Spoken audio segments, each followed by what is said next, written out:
goes a little something like.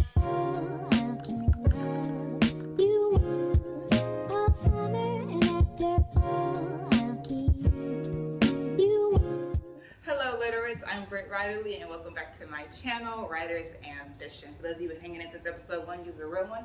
And for those of you just finding my humble channel, welcome, we hope you stay a while. So, she has a guest! This is my good friend and my song teacher, Taylor Deneen Chrisman, and she is joining me, indulging me in a little game today. So I'm gonna let her introduce herself, and then I'm gonna tell y'all what we gonna do today. Taylor. Hey everyone, thank you for having me on the show. Absolutely. My name is Taylor Deneen as my artist name. I'm a singer-songwriter currently based in Boston right now. I just graduated from Berklee College of Music, so I'm a singer, I'm a songwriter, I'm a producer, and I'm also Brittany's voice teacher right now, so getting her vocals in check. Yes, they know I sing randomly on this episode. They're probably like, thank you for getting her together, because I'll be singing regardless. So we all thank you for your public service. No problem.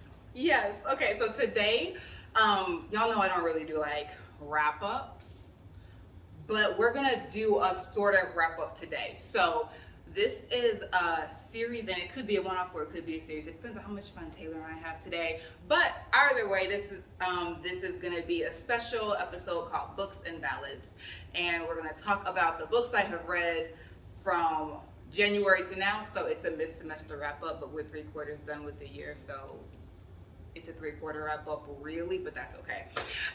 So we're going to talk about the books I've read. And then we're also gonna make it sort of a writerly episode where we're gonna talk to Taylor about a totally different genre of writing that I never talk about, which is songwriting, because I'm not a songwriter, but Taylor is. And so we'll talk about that different genre of writing, what the difference is between like writing a song and maybe like writing a story, right? So there'll be some of that. It's gonna be so much fun. I can't wait. So the way the game is going to work is that I am going to give Taylor the name and the title of a book, and then, not the name and the title, the name and the cover of a book she's going to be able to see, and then she will have 15 seconds in the first round and 10 seconds in the second round. Okay. She didn't know that. She's going to have 15 seconds in the first round and 10 in the second to think of and sing a song that she has pulled either from the title or from the cover. So that's Books and Ballads. She's gonna do a couple, and then we'll talk about singing, songwriting. That's how it's gonna go. Okay? You got it? You got it? Got it. Okay. Wait, question. Yes. So, don't just say you got it if you ain't got it. So, okay, you said pull a song from something I get from the title. Is this an original song or a song that's already... You can bless us with whatever. It can be a Taylor Deneen original, Okay. or it can be a song existing in the world. It can be If You're Happy and You Know It. It's up to you. Okay. Okay. The first book of the year that I read, I did a whole vlog about it. Y'all know, wrote a poem for it, loved the book. It is Wings of Ebony by J.L. Okay. Wings. So, I'm thinking of Maxwell. Time ring the bell, da, da, da, da, da. The day that we know and there's no chase, no risk. Feelings within you, the day you won't remember me. I will just have to say, I have no idea what he's saying in that I song, can tell. but it is called Pretty Wings. It's true. It's true. That is what the song is called. So, it counts, period. So, Wings of Ebony by J.L. I was like, you have to say that a word at some point, Taylor. But she did at some point, you know. A word was said that we could comprehend. To flop your pretty wings around. Pretty wings go. Pretty wings, pretty wings around. Yep. Boom! Okay. Point! Point! Point for the girl. Okay, so, and good, because I was like, I'm getting up to 7 seconds. I wonder what she going I wonder what she gonna. Well, I have 15, right? Yes. This round. Okay. Yep. So I was just like, because there's no clock anywhere for you to see the time ticking down. So I was like, I wonder if she knows how many. Yeah, I forgot about that. Yeah. Good thing. You were safe though. It was cool. I'll start counting down from 5, 4, 3, 2, 1 when you get to 10. Okay. Yes. Okay, so Wings of Ebony by JL. It's a YA fantasy. It's on the New York Times bestseller list. Has been for it's like 10 weeks now. I don't know. Actually, I don't read that list. Don't let me lie. But it was on the New York seller list. It's probably still there. It's about a teen in the inner city of Houston, Texas, and her name is Bree. No, her name is Rue, and her mom dies, and she realizes that she has this magic because her father comes and takes her away from her little sister Tanya, and we open the book with her like breaking out of this magical world, coming back to see her little sister on the anniversary of her mother's death. She sees that her sister almost gets in a car accident, and there's some like magic involved that she doesn't know why. And so it's really about Bree, this magical black girl teenager, taking on some gangs that seem to have access to magic in a way that is definitely unauthorized, and that she's trying to figure out what's going on and save her sister, right? So I really like Wings of Ebony because number one, we're seeing a lot of African fantasy right now, and we love that we do, but I'm not African. So even though I love it, I'm just like, can we also talk about like Black Americans having magic too? Because like, can we?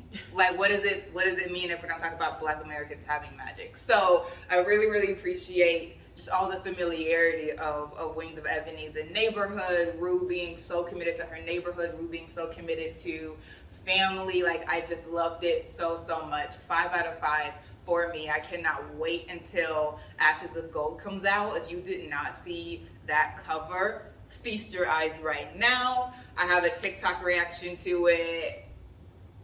The cover gave what it was supposed to give. The end. So definitely go check out Wings of Ebony if you have not already, and get your mind together for Ashes of Gold, which is coming out January 2022. And we move on. You ready for the second book? Okay, she did pretty good on the first one. Don't get too excited though. Okay. Book number 2. The Gilded Ones by Nami Naforna. Gilded. Okay. Or the covers, whatever. Okay. Wait, what do you mean the cover? Like then it's and the aesthetic that it's giving you. Okay. Ones. Okay. Now I'm thinking Jill Scott. Okay, I guess we're going Neo Soul. 2. 1 is the magic number. La la la la la la.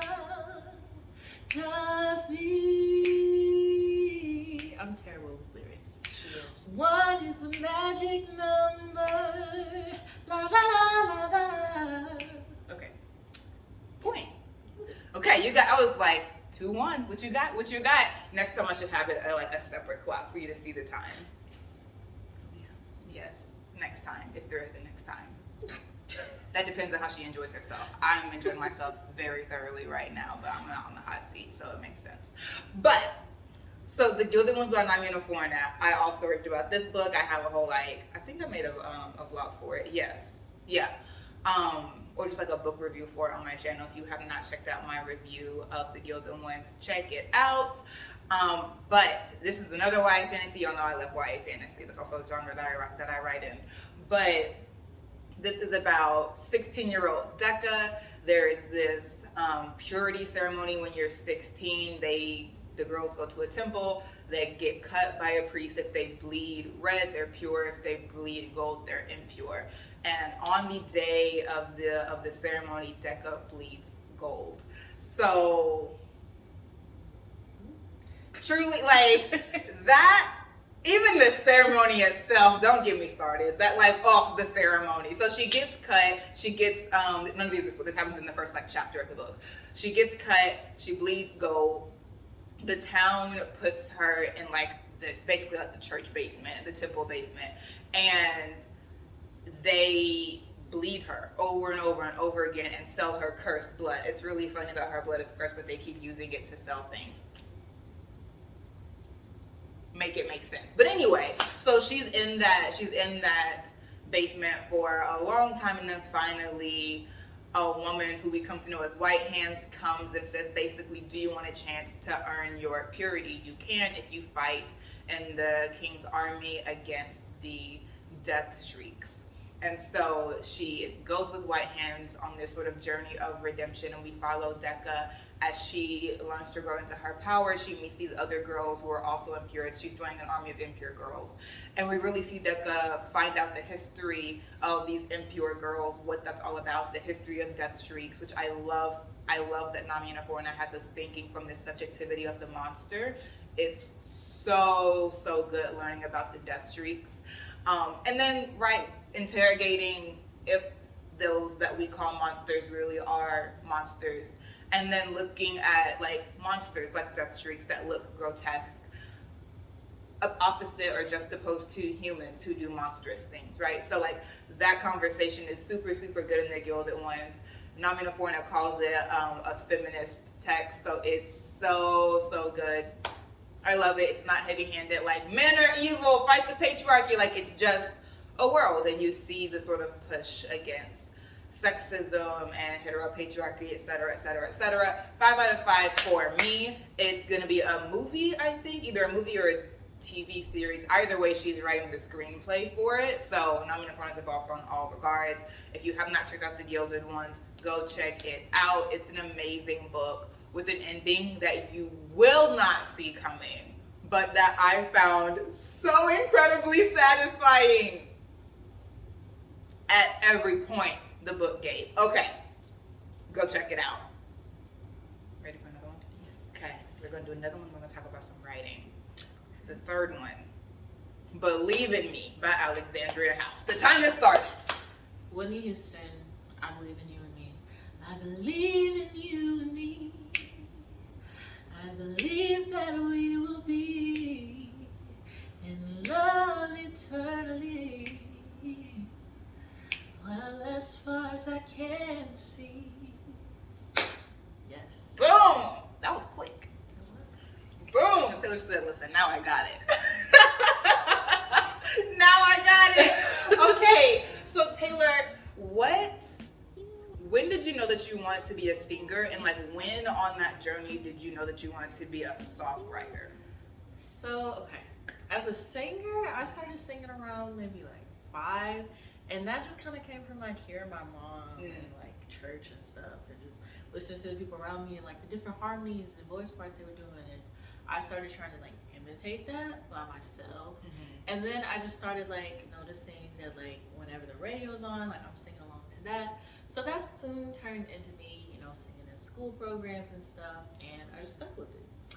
As far as songwriting, I piddled around with like songs and poems in like middle school, and like it was like silly, like school stuff, like, oh, I got my heart broke, and like silly like rhymes and stuff. But you have breakup songs? You have breakup songs, Taylor? Listen, If one of these books gives you breakup, there are some romances in here. This is a romance. You want to sing us one of your breakup songs? Not from when I was a child. No, that was an embarrassing time. Do you have another a Taylor Deneen original breakup song you want to bless the people with? I wouldn't necessarily call it a breakup song, but it was kind of like, it's a song called Bold that I wrote in high school. I actually wrote it in class. I was not paying attention. And pay attention in school if you're a minor watching my channel. It was like an exaggerated scenario of like this guy that I liked, and then like we were talking, and then it didn't end up working out because he ended up talking to this other girl at the same time. These boys ain't loyal. Yes. So that song kind of like became something from that situation, but it was highly over exaggerated because I was only like 15. So it's called Bold. Yes, we do. Okay, let me just sing a little bit of it. It makes me laugh, like looking back on it, because like I was really like doing too Channel much. 15-year-old Taylor, she felt that betrayal. Okay, so let me just start at the chorus. Okay. Okay. You must be bold to think that you could step up to me. Bold with a smile on your face, you thought you had me. Bold, bold, you are so bold. You must be bold. Thought I was stupid, didn't think I'd find out. Left my mark with the key to my house. And now that you're gone away from me, your lesson must be learned. 15-year-old Taylor had chops. Okay, but I will say, as you can tell from the lyrics, left my mark on your car with the key to my house. You have some Jasmine Sullivan Yes. in you. I was listening a little too much to Bust Your Bust the windows out your car. I was like, wait a minute. Yeah. What would the Lord say? Yeah, no. None of that happened to me. Okay. So Not you over Just here to admitting. clarify. But hey, it Property was, a was good not song. damaged. It was a good song. It was absolutely. We love it. We love it. So that takes us into like telling the story through song. I know you don't really have time to read right now because you're leaving school. But what do you think is actually like from reading books, like whether it's short stories or full-length novels? What do you think is like the major difference between telling a story in a novel and then telling a story in a song? I honestly don't think there's that much of a huge difference, just that a song is condensed down into like maybe 3 to 5 minutes, and a book can, be much longer, of course. Also, there are longer songs, but I guess it's just kind of figuring out how to craft your story in a much more condensed way. But overall, as far as books and songs, it's all about storytelling. Right. So when I'm planning a novel, for instance, like there's a whole. It takes let's for NaNoWriMo, National Novel Writing Month in November. People will call October the month before Preptober because they're prepping for that writing the novel the entire month of October. So, and that means again, like you said, it's a longer. Novels are long form writing, so of course it's going to be different in storytelling. But when you are planning the story in a song, do you do that sort of like plotting of like, okay, Act 1 is going to be this, Act 2 is going to be this, Act 3 is going to be this, the conflict is this is the resolution, this is the dramatic want of the protagonist, like. Okay, I see what you're saying. Yeah. It honestly depends on the who's writing the song, because like a song can just stem from like just some random sound you hear, or just like if I hear like a melody in my head and just start repeating it, and sometimes like the words just flow out. Sometimes you have to be a little bit more crafty with it, and you start like with the concept, and it's like, okay, what do I want to talk about in verse 1, verse 2, verse 3, and then the chorus. Like you can like strategically map out the song on a piece of paper before you start like putting it together with the music. But the good thing about songwriting is it's just so creative. Like you never know like what might come first. Sometimes you might just get like the music first before you get the words, and it's honestly just about creativity, and there's no right or wrong way to write it. Yeah, so it's the same as novel writing because we have plotters, pantsers, and then planters. So yeah, so you might have someone that's like, I need all of Preptober to plan for like writing this novel, and then someone who's like, so there's a girl, she lost her cat, she falls in love, she ends up alone, let's go, and then they just write it. So like, it sounds like it's the same thing with writing a song, that you might have like a plotter, pantser, or some combination of the two, depending on if you're starting from like a melody or a concept. Yep, there's no right or wrong way, and like you never know what you're really gonna get if you just start kind of like with some random idea and then just like build off of that. So. Okay. We're back to the game. You ready? I'm ready. Here we go. I'm deciding if I should take you up to 10 seconds now. She's been doing pretty good. I'll accept the challenge. We're going to 10. Let's see how this. Legend Born by Tracy Dion. Okay.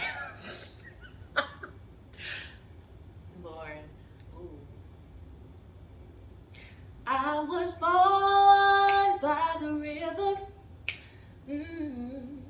in a little tent. Oh, just like the river I've been running ever since. It's been a long time coming, but I know a change gonna come. Oh yes, it will. A change is gonna come. Sam Cooke. Yes. By the river. Yes, he was in a little tent. Oh. I can feel Tracy Dion saying, wherever she may be in the world.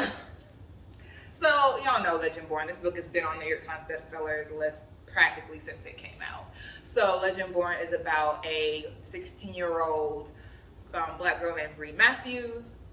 She goes to a program called EC, an early college program at UNC Chapel Hill, University of North Carolina, Chapel Hill. And her first night there, she goes off campus to this like cliff jumping thing that the first years in EC usually do. But while she is there, she sees like a demon.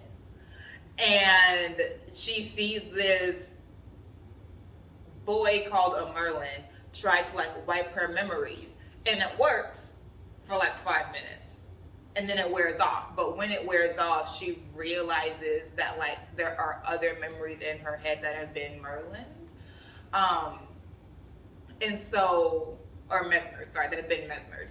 And so she realized that the memories in her head that have been mesmered are the night her mother died in the hospital, that the police officer might not have been a police officer and was actually another Merlin who mesmered her.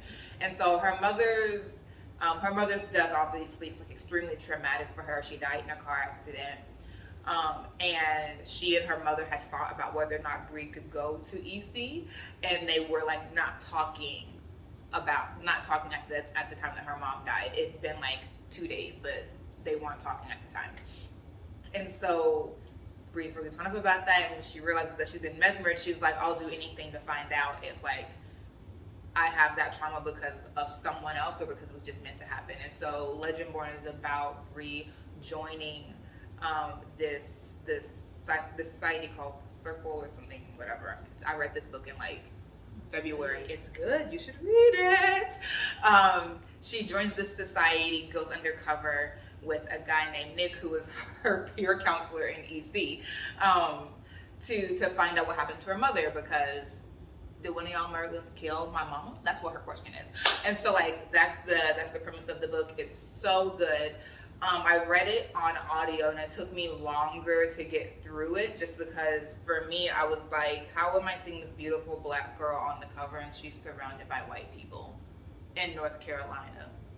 That doesn't make any sense to me. And so I was having a hard time getting through it. I taught it for a Black Women's Fantasy class that I taught this summer, and so read it again. I did a hybrid reading of physical and audio, and that was better. And I was also able to see, even though I knew when I was listening to it, I was also able to see that Legend Born is a well-written book. Like in teaching it and looking more at the craft behind it, it's really well written. Like the themes are clearly set out. Like Dion knows what she's doing, and it is just there from beginning to end. It's so wonderfully done. Like this book is not giving me like freshman novel. There are lots of plot mistakes and holes in the writing. It's very, very well written. And the story is very well done. It's really poignant. And so I cannot wait for the second book. It's called Bloodcrafted. My students were also like, because we were in the last couple weeks of class when she announced the title. And when I told them, they were cheering like I gave them 10% off their final or something. Like they were very excited. And they were like, we need to get a group chat together. And I was like, it was very cute. And so if anything, if nothing else, I am grateful to Tracy Dion for exciting my students to read. It was so wonderful to see. The book for me is a 4.5 out of 5. And really, on like a good day, it's a 5 out of 5. But just the fact that Bree was so surrounded by white people just continues to bother me because it don't make no sense in North Carolina. Now, I give it to you that she's in this like white society trying to enter. I get that. But you telling me she ain't seen no black students on that campus? So it's no black people in the book at all? It's her dad, it's her, it's Patricia the therapist, and then I can't remember the name of the medium who she meets eventually, but that's like 4, maybe round up to 5 in case I'm missing someone, but there's like 5 black people that whose names we know and who like she speaks to, and then she sees black people serving in the order, like serving their meals for special events, like catering services. Right. So I'm just like, you see her face? That was me. I was like, wait, Trace, what's going on? So I hope that as the Legend-Born cycle, which is what this series is going to be called, I hope the Legend-Born cycle, we see more black people. I really hope that, because I can't continue to turn a blind eye. I haven't turned it already, but I can't I need more. So that's really my only ought with the book. But even then, I'm like, the book took place over like what, a week or two. So, and Brie was doing a lot. And most of her plot really was tied up in the order, so it makes sense. So I'm not really like holding it against Tracy Dion. I'm just like, but I believe that it could have been more black people. We in North Carolina. And I've also heard like readers that go to UC Chapel Hill be like, yeah, we're here. Like black readers be like, yeah, we're here. You don't have to like go to a Black Student Alliance meeting to see us. That's my only thing. And even then I sort of get it, but I still have to say the thing. Okay, so if you have not read that book, and because you're like, I don't like hype reading, when people think, oh, it's like I understand the hype has sort of died down as much as it's going to. The smoke is clear. You can read it. Jonice Abbott Pratt reads the audiobook. It's so good. I love Jonice Abbott Pratt. She also read Raybearer by Jordan F. Wecko. Excellent job. So definitely check out the audiobook if you don't feel like doing the physical. Anyway, I've given you a nice long break. Ready for the next one. We're still on this 10. Okay. We're going to see if she's flipped. Monday's not coming by Tiffany D. Jackson. Monday. Okay, I have a song. It's a blues. It's called Stormy Monday. It's super old school, but oh well. They call me Stormy Monday, but Tuesday's just as bad. Oh, they call me Stormy Monday. Oh, but Tuesday's just as bad. Yeah. Oh, Stormy Monday. look at the range. We've gone all over in genre if y'all have not been keeping up. We started with Maxwell and now we're in old school blues. Yes. See, singers gotta know the repertoire just like writers gotta read. Berkeley taught me. Hey! And she's repping. So, okay, Monday's not coming. This book, broke my heart. Like, really. And it's mostly because it's based on a real case of a girl that goes missing in Detroit, a black girl that goes missing in Detroit for over a year before her body is found. Right. So Monday's Not Coming is from the perspective of the friend Claudia. I don't know if these names are real. They probably have been like changed, actually. But in the book, the protagonist's name is Claudia. Her friend's name is Monday. We meet Claudia when she's coming back from summer vacation. She always spends summer vacation down south with her grandparents. And usually she and her best friend Monday will write letters throughout the summer. This summer, Monday didn't write to her. And so she comes back and she's like, where is Monday? And all the adults around her acting like it's not a big deal, from her parents who are like, maybe Monday doesn't want to be your friend anymore, to Monday's own family. Monday's sister is like acting very weird. That's all I'll say. Her sister's acting very weird. Her mother's acting very belligerent and dangerous. She attacks Claudia. Like, it's a whole thing. And so Monday's Not Coming is about Claudia searching for her friend.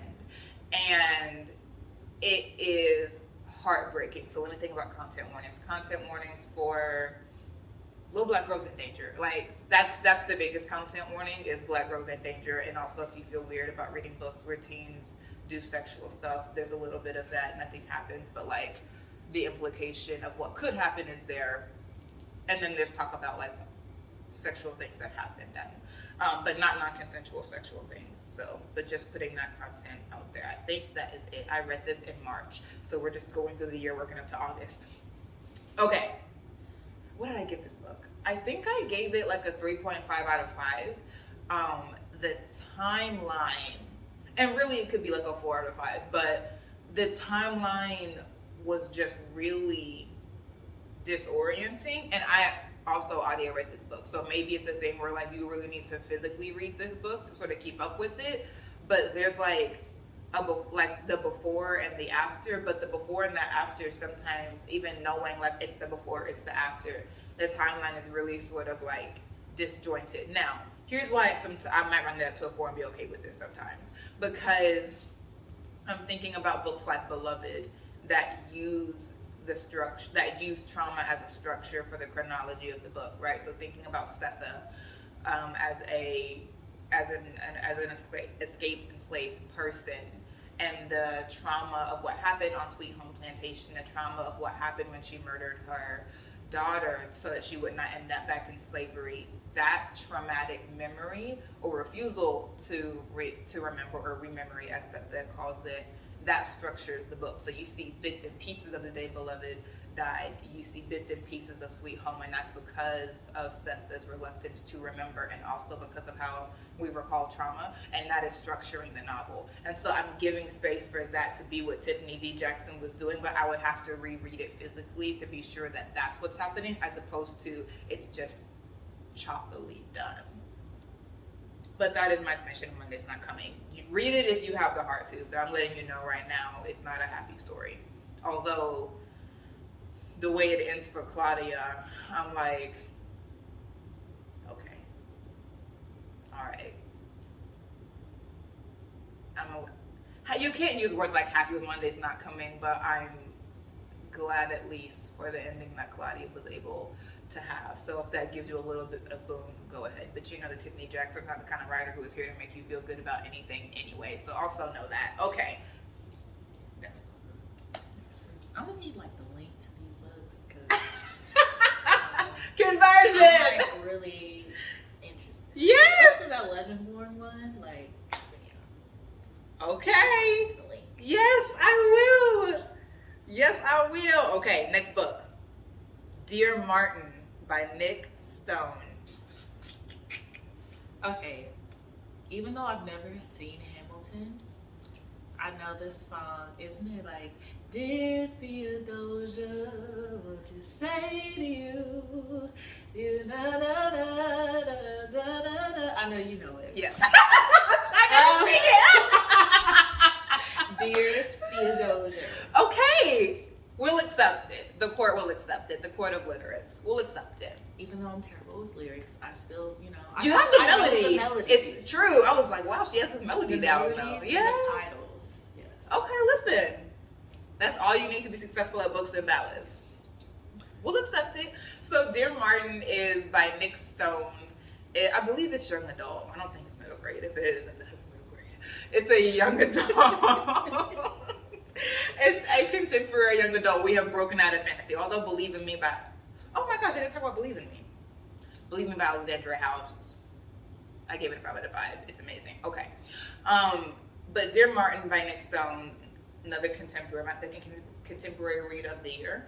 Y'all know I'll be staying in fantasy land. But, so Dear Martin is about a boy named Justice. I think Justice is like 17. And it starts with him getting arrested.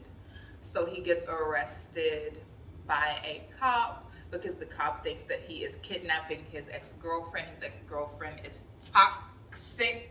But he's trying to help her because she gets drunk, and her friend calls Justice because she's like, Justice, whatever the girl's name is, won't let me take her home. She said if I put her in my car, take her home, she's going to start screaming that I'm kidnapping her. She that kind of drunk. Where it's like, so nobody can help you, huh? Okay. So Justice walks from his friend's house to like pick her. His friend Manny's like, don't do it, she toxic. And also, didn't you catch her literally with her hand down another boy's pants? Exactly. She's that kind of toxic. But Justice goes, helps her. He's putting her in the back of her car to drive her home. And the girl is mixed. She's half black, half white, but she is white passing. And so Justice has had his headphones in, so he has not realized there's this cop that's been following him as he's been walking down the street minding his own dang business. And so he sees the girl, he puts her in the back of the car, doesn't let me take you home, and the cop rolls up and like slams him against the hood and handcuffs him and has him sitting on the sidewalk for hours. And the girl says nothing because she's afraid.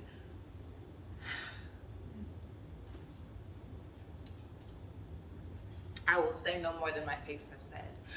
But so after he has this experience, he doesn't get arrested. He gets taken to the police station. I think he may get processed, but ultimately like they release him because the girl's parents come and they're like, "This is my daughter's boyfriend." Like things get cleared up, but still the fact that he had that experience, like he throughout the book he continues to reference like the pain in his wrists, and for some time it's actual pain, and then other times it's like it's phantom pain, and so. It really deals with the trauma of police brutality, living with the reality that if it's happened to you. And he starts writing these letters to Martin Luther King. So he'll start the letters, "Dear Martin," and talk about like, what would you do? Because Justice is going to a white private school. And so he's surrounded by friends who are slick racists, and he's constantly code switching and like all the things, right? Like, and so as he's after this police incident happens, it's harder for him to like just move through the microaggressions. And so it's sort of an epistolary novel in that like it is structured a little bit by the letters that he's writing to Martin. But it's a really good book. It does make you think. It is a heavier topic, but you do get some black boy joy. And I'll say no more. There is some sadness. So like, let's see, content warnings for police brutality, content warnings for shootings, content warning for Black death. So it is a heavier book, but it's a heavier book full stop. As a reader, I realized then that I don't read a lot of books with black boys as the protagonist, and Nick Stone often has black boys as her protagonist. She has two sons, and so I think that she's very cognizant of making sure we're writing black boys into stories, and I think that's amazing. Reading it from Justice's perspective, I was like, I need to read more books with black boys as the protagonist, because I really don't really see it a lot, but I really, really felt for Justice, especially with that girl. I was like, be glad I'm not in this book, because I know he can't hit you, but I can't either because I'm a servant of the King. God, our Lord and Savior, amen. But another me who was unsaved, yeah, nobody's perfect, and if I was in that book, I would be imperfect in that moment. That's all. But I would give Dear Martin a 5 out of 5. It was the shortest book I read all year, actually. Probably like Nick Stone's books are somewhere around 60K. I feel like she doesn't write long books, and so the audiobook was like 4 or 5 hours, and so it was a pretty quick listen, but it was not an easy listen, so just be aware. Okay, onward. Blood Like Magic by Lizelle Stanberry. We're officially in my July reads. We're almost done. Magic. Blood. I might run out of time on this one. 3, 2, 1. I don't know. You got nothing? So you can look at the cover, the title, and everything. Okay. Blood.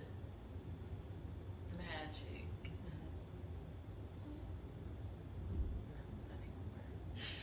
Purple. Yeah. I feel like that's irrelevant. I mean, Okay, look. I know songs with blood in the title, but I don't know how they go because, like, I don't listen to them like that. Cause it's this Taylor Swift song called "Bad Blood," Oh But, yeah, like, I don't know how that goes. I do. But I don't want to give Taylor space on my channel. Yeah. So here's what you could have sung. Here's what you could have sung. There is superstition. You could have done that.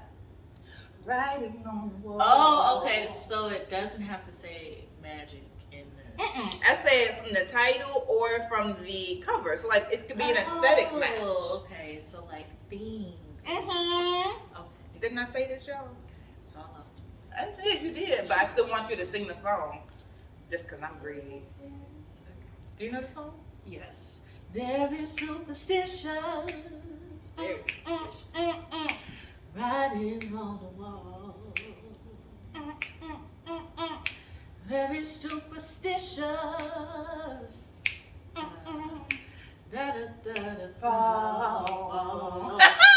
Okay, you take your solo.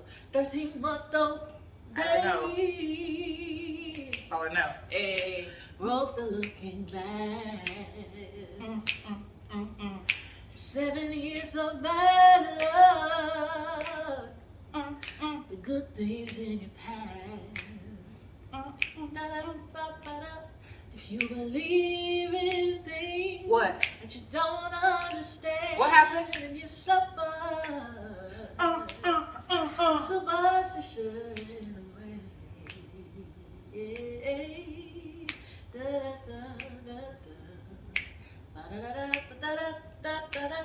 Scat! Scat for us!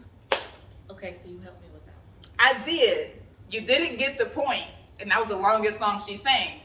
But you blessed us, and that's what matters. Thank you. That's what matters. Blood Like Magic by author Tube's own Lizelle Stanbury is about 16-year-old Voya. She has to pass this test from her ancestors to get her magic, and she fails it. So she begs Mama Jova, who's the ancestor that gives her the test. I believe the test is called like the calling.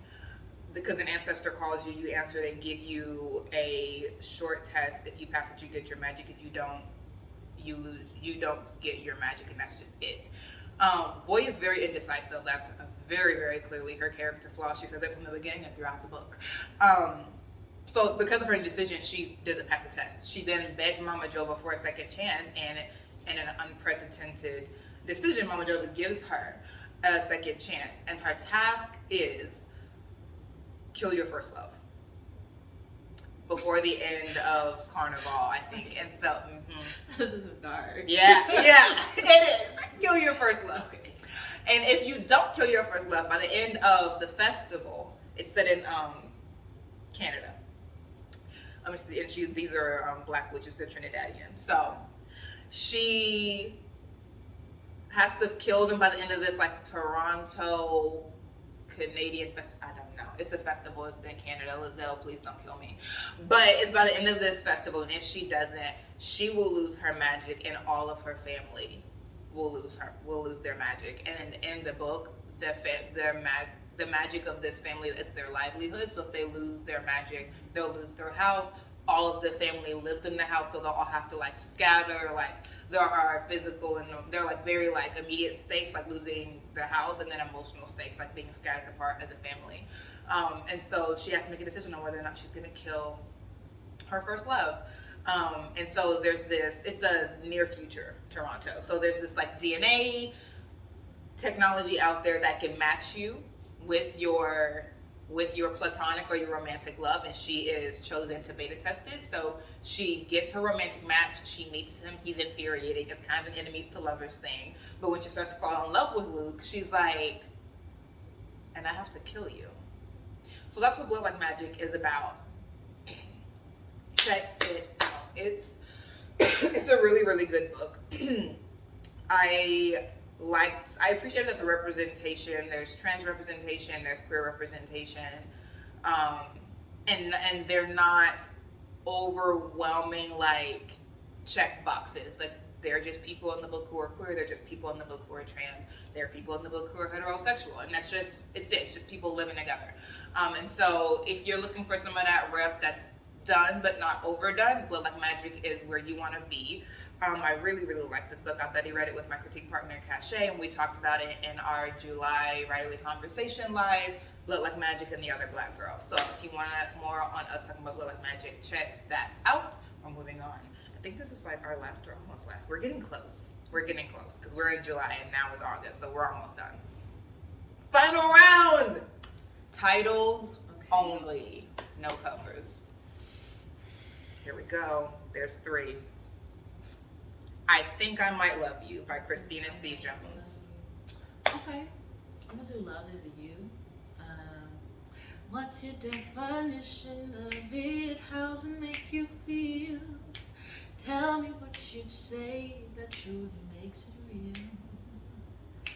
Kings and queens, philosophers have tried so hard to find.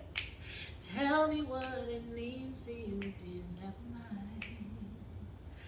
'Cause love is kind when the world is cold. Love stays strong when the fight gets old. Love's a shoulder to lean on. Love is you. Love is you. Love is you. Love is you. Love is you. Love is you. Boom! Chrisette Michelle. Hey, very close. So, Love Is You, Chrisette Michelle, and I Think I'm a Lady by Christina C. Jones. So, Christina C. Jones is a is an indie, is a black indie romance writer, like Alexandra House is a black indie romance writer. And this is a shorter book. I don't know if it's technically a novella, but it's definitely shorter.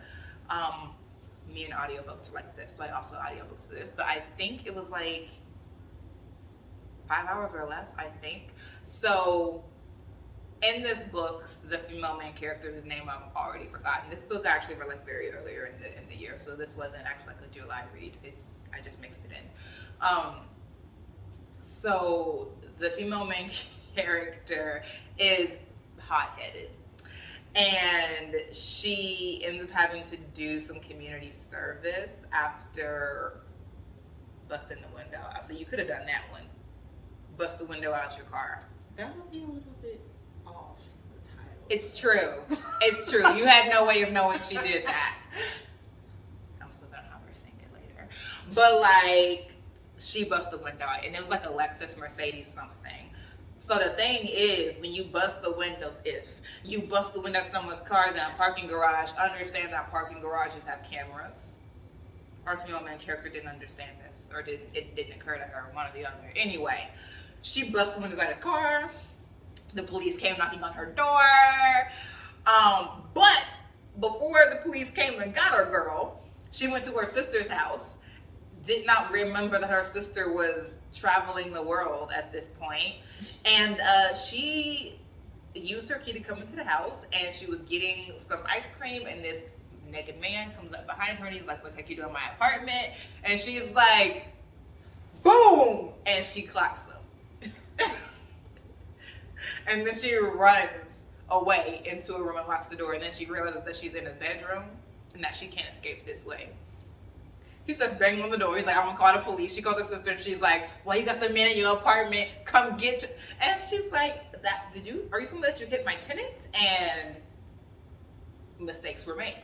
So she leaves the apartment. She's like, my bad, I guess. Then she leaves the apartment building. She gets arrested. They give her community service, and the only community service available is to work at a vet. Guess who is a doctor at this vet? Oh boy, who she clocked. So another enemies to lovers, although it's not so much as like enemies as person who annoys me and who I have an embarrassing story with. And that's it. They end up together, obviously, but it's just a hilarious story. And being inside the female main character's head is hilarious because she literally says when she clocks them, "This is why you should be listening to rap." Because she was like, maybe it was because I heard this rap song that I was feeling real froggy. And I turned around and clocked them. I just love the voice of this character. 5 out of 5 easily. I Think I Might Love You by Christina C. Jones. Check it out. Okay, you only have 2 more. Redemptor by Jordan Fuego. These are the books that I'm reading right now. These last 2. Redemptor.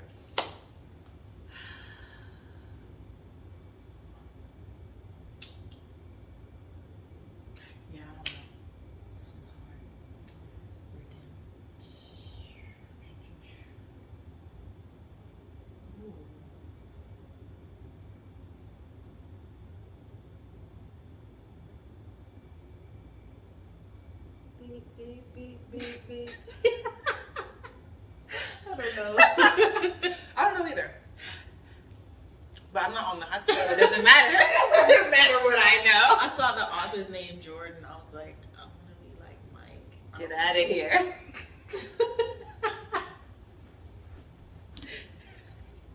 I don't know. I only have Christian songs in my head. It's okay. Sorry. I don't have anything either. I just want to see what she was gonna say. So Jordan Fuego is the writer of Ray Bear, which I know is my favorite YA fantasy read of 2020. Redemptor is the sequel to Ray Bear. And in Redemptor, Tari Sai Kunleo, who is now the First Lady Empress. We love that for her. Well, the first in a long time anyway.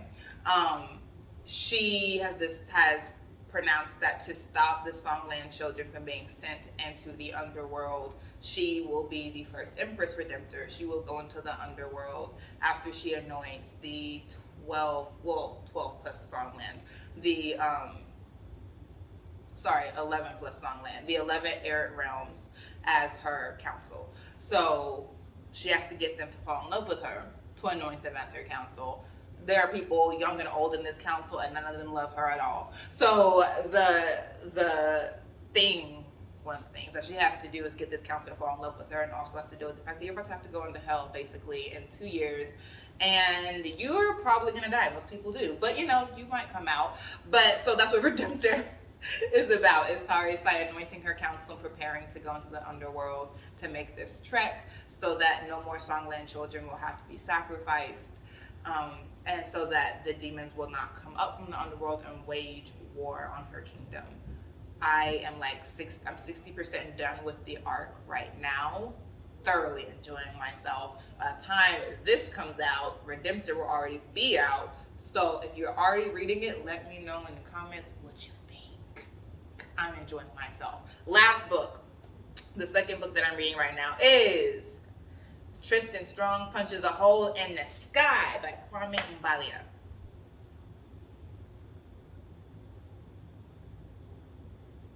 Sky. You can win as long as you keep your head to the sky. You can win as long as you keep your head to the sky. Be optimistic when in the midst of sorrow. You can see a face looking down. A brighter day tomorrow will bring. Yeah. You hear the voice of reason. Da-da-ba-ba, that's all the lyrics I know. Just look ahead and you'll be inspired to reach higher and higher. You and all you can keep your head to the sky. Optimistic. Yay! Y'all give it up for Taylor Deneen. She did that. Yes, thank you for being hot. On 13 songs, I think you got an 11 out of 13. It's not bad. Not bad. Not bad at all for your first time. Not bad at all. So thank y'all for dwelling with me in my first mid-year wrap up. Do you see how long this video is? That's why I don't do this. Okay, that's why I don't do it.